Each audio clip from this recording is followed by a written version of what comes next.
Hi, Sarah. Hi, Sarah. My name is Holly. Hi, Sarah. My name is April. I'm in Melbourne, Australia.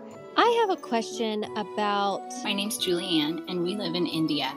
I am wondering... Hi, Sarah. This is Crystal from Milwaukee, Wisconsin. Can you give me a suggestion for an especially fabulous book? Hey there, I'm Sarah McKenzie. This is the Read-Aloud Revival, and in this short episode, I'm answering one of your questions. Hi, Sarah. My name is Marissa. I've got an almost 12-year-old daughter who has dyslexia and ADHD. She is getting tutoring for dyslexia. She doesn't read much on her own. She has done audiobooks while following along with a hard copy, but she hasn't chosen to do that or any other reading, as far as I know, for a long time. So I'm trying to figure out how to help her with her reading life when reading is really hard for her. Thanks. Bye. Hey, Marissa. Okay, well, I love that you are asking this question because it means, obviously, that you're invested in her becoming somebody who loves to read and wanting to invite her into that experience instead of just, dictating it for her and hoping that she finally lands on loving it. You're already doing a lot of right things, I can tell. Having her listen to an audiobook while she's reading the words on the page is an excellent way to do that. And it's okay if she's not choosing to do that for fun. One thing that's really important to remember is that as human nature is just that, we don't usually choose to do things that are really hard for us. And for dyslexic kids and for ADHD kids, sitting and reading a book is harder than it is for kids who aren't dyslexic and who aren't dealing with ADHD. That's just how it is. And so it's going to be harder for her. So the fact that she's not choosing to do it with her free time, I wouldn't worry about that too much. I would, however, carve out space, and you're probably already doing this, but I'm going to suggest it just in case it slipped off your radar, carving out a space maybe twice a day if you can, even maybe 30 minutes at a time, to do that audiobook and reading with her eyes at the same time. So listening to an audiobook and reading the book with her eyes, if she only wants to do one of the reading times, looking at the book with her eyes while she's listening, and the other time she wants to, watercolor, build, draw, sketch, whatever she likes to do with her hands. But I would enforce a couple of different times a day that are just audiobook time, that there's no option to do anything else. And I think on a recent episode, we talked about watermelon versus ice cream and the idea that sometimes we need to clear the path for our kids and just give them the option right now, or I'm sorry, not give them the option, just give them the time and say, right now it's reading time. So that's what you get to do. And then I wouldn't worry too much if she's doing one or two of those a day. I wouldn't worry too much about her not choosing to read in her other free time. She may or may not, as she gets older, want to read, especially with her eyes if she's dyslexic. As she gets older, it may just not be a relaxing thing for her to do. I'm not dyslexic, but I will say that I prefer to get my stories through my ears if I can. So I'll read a book. I love reading books too. Adore reading books, actually. But even more than that, I adore listening to them. And so she may be someone who ends up listening to audiobooks, and that's how she does her reading as an adult. And that's perfectly fine. It's not subpar in any way whatsoever. So I wouldn't worry about it too much if she's not choosing them. I mean, I would make sure that you have books around that you think she's very likely to enjoy. And we can help you with that as well. If you're a part of RAR Premium, mention what she's enjoyed in the forum, and we'll give you some more recommendations because the women there are amazing at giving good book recommendations. I oftentimes, for 12-year-olds, recommend books by Laura Martin. The Edge of Extinction books are big hits. Glitch, I think, is Laura Martin's best so far. I haven't read her newest one. Her newest one is called The Monster Missions. I can't wait to read it. Hoax for Hire, Float. She's written a whole bunch of books. She is a former middle school teacher who wanted to write books that were impossible for middle schoolers to put down, and she's nailing it. So I would highly recommend books by Laura Martin, and see if any of those might catch. Some of this might just be getting her hooked on something that she really loves. But for a lot of it, I just think it's an awareness that reading is hard, and it's just not going to be something she chooses to do for relaxation while it's still hard for her. Also, one of the things that really worked for one of my kids who is dyslexic, was to basically reward him for reading with a hamburger. And really what I did is I would assign a book to him or give him a choice, like, which one of these 3 books do you want to read? And he'd pick one. And I'd say, okay, when you're done, let me know. And we're going to go out for a hamburger, because hamburgers were his love language. It could be something else. It could be a milkshake. It could be a tea. It could be an ice cream cone, right? It could be whatever. And we'll talk about it. And it wasn't a quiz or anything. We would just chat about the book and the parts he liked best. We used open-ended questions.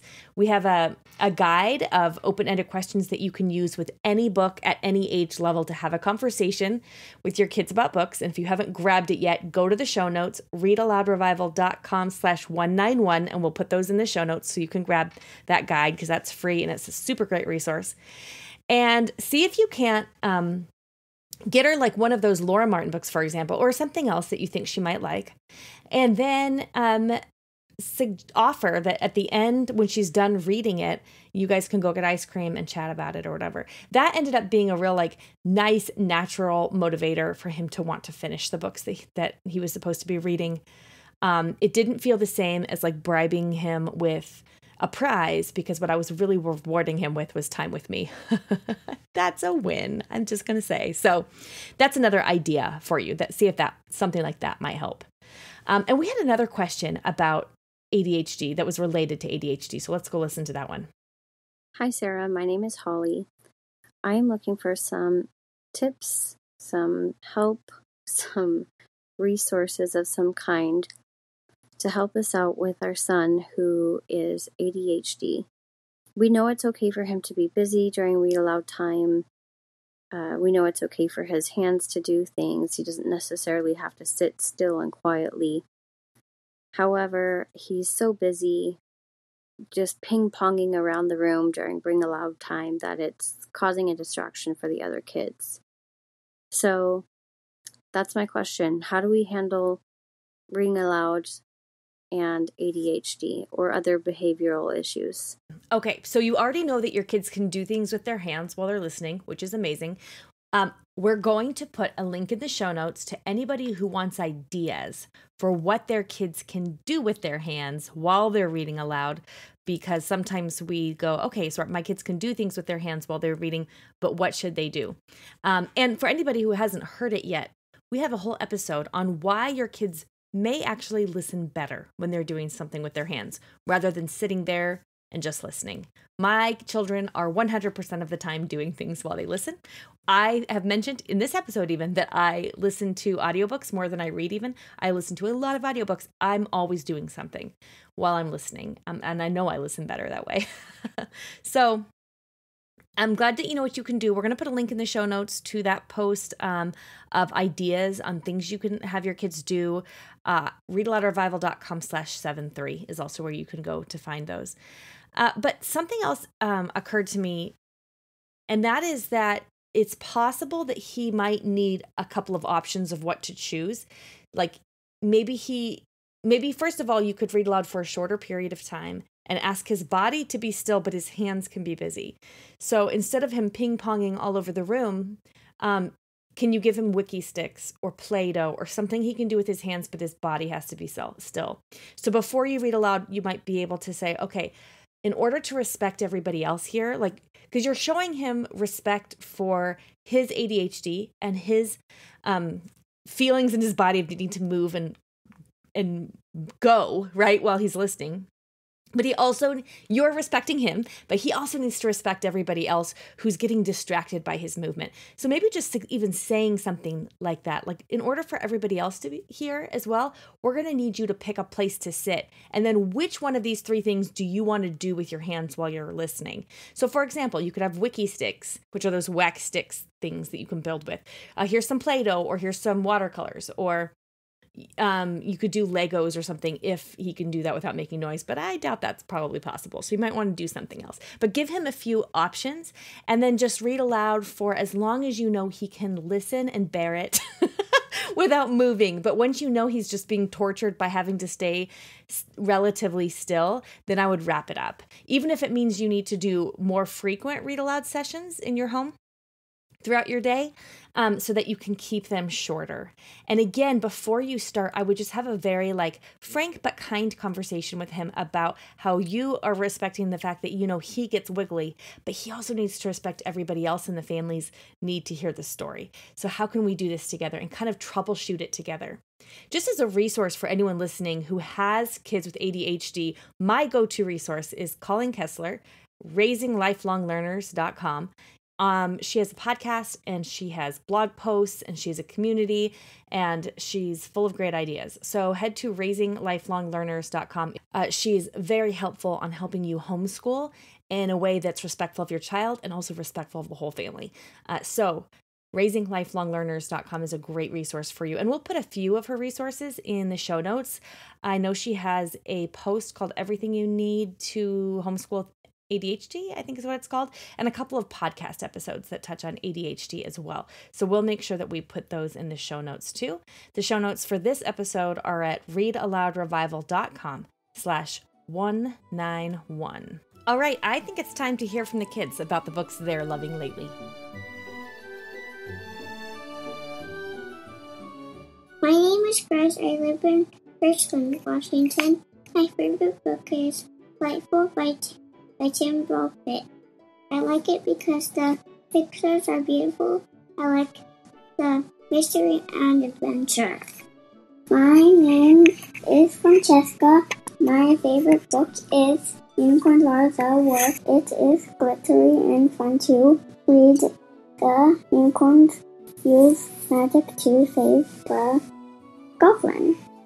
Hi, my name is Sarah and I live in Tennessee and I'm 8 years old and my favorite books are called The Secret Hidden Scroll. And I actually met the author named Mike Thomas and he lives here in Murfreesboro and I think he should be in Read-Aloud Revival. And I hope you have a chance to read those books. I think you'll enjoy. Thanks for listening. If you've got a question for an upcoming episode, leave me a voicemail at readaloudrevival.com/message. Until next time, go make meaningful and lasting connections with your kids through books.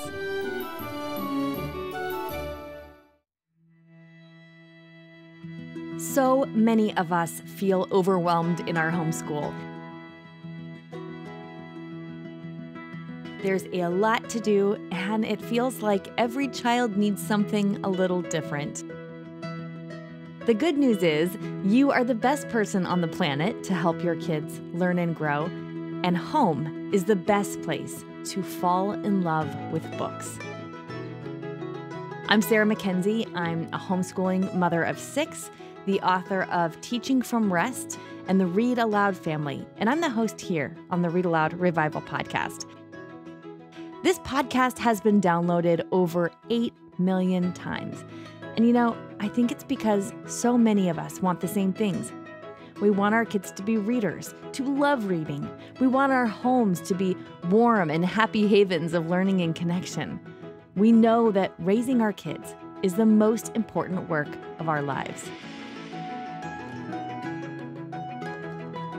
That's kind of overwhelming, right? You are not alone.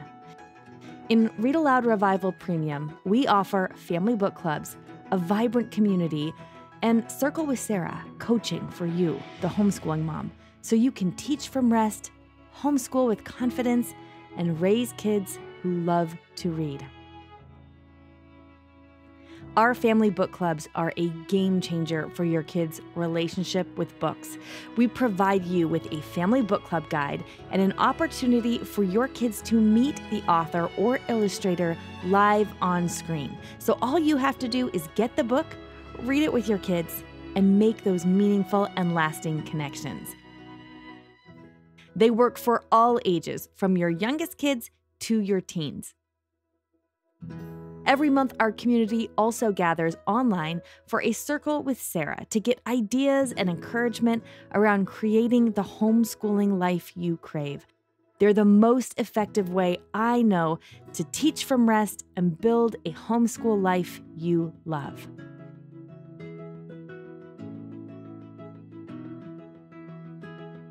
We want to help your kids fall in love with books, and we want to help you fall in love with homeschooling. Join us today at rarpremium.com.